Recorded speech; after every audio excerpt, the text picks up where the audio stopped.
My name is Julie Pilgueras, BSP Series 3, journal about genetics and microbiological identification of formalin pigs. Preserved larva fish, can we have the best of both worlds? Introduction. Information obtained from larva fish survey coupled with the accurate identification of larvae is essential for understanding of early life stage biology and ecology of fishes. Sa information support biodiversity and fisheries, resources management, identification of fish spawning areas, ecosystem monitoring, and the tracking of fish population dynamics and tra- predictive genus species level.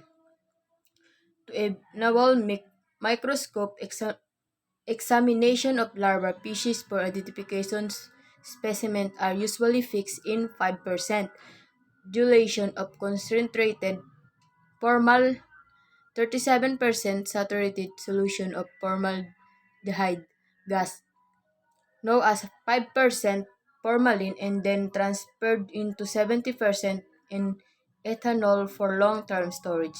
The time spent in formalin and the formalin concentration used may vary depending on the size of the specimen, field sampling, logistic, and institutional process. Importance. Two experimental approaches were used in this study. This first experiment consisted of laboratory-controlled formalin fixation of hatchery with larva fish, and the second experiment was based on infrared tests on formalin fixation of wild-collected larva fishes. In, in respective of the length of type of formalin fixation of experimental approach, larva fish were processed in the same way for genetic identification in the laboratory. It is a schematic of the laboratory processing that was followed for each level's specimen larva range in size from 5.3 to 83 millimeters. Length at were fixed in 5%. Each larva is formalin using freshwater as the diluent larva fish were processed after series to expure time to formalin fixation 1 day, 2 week, 1 weeks or 2 weeks, 4 or 4 weeks, 8 weeks, 12 weeks, 16 weeks, 20 weeks, and 24 weeks. Result and discussion. The result of sequence of specimen from the various formalin treatment are presented in supplementary material. Table 1 across both experiment of the 227 formalin pig sample including whole larvae and eyeballs that were extract 2.17 were successfully applied sequence in either full-length reference or the mini barcode region and return a genetic identification culture. Fish larva fish larva,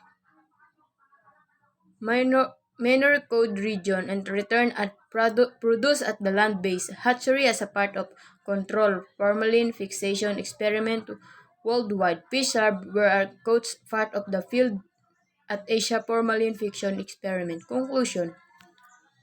Where formalin fiction has occurred for less than 6 months, we encourage correlation and managers of larva fish collection to trial DNA barcoding in their formalin fix and ethical reserve specimen, particularly where the geographic relevant reference sequence database are available for integration. We recommended screening more recent formalin fixed specimen as a part of quality control. The sample metadata should also check and where possible information obtained about the time frames when larva fish specimens were collected, fixed, and subsequently sorted and transferred to either or this can vary depending available sorting resources.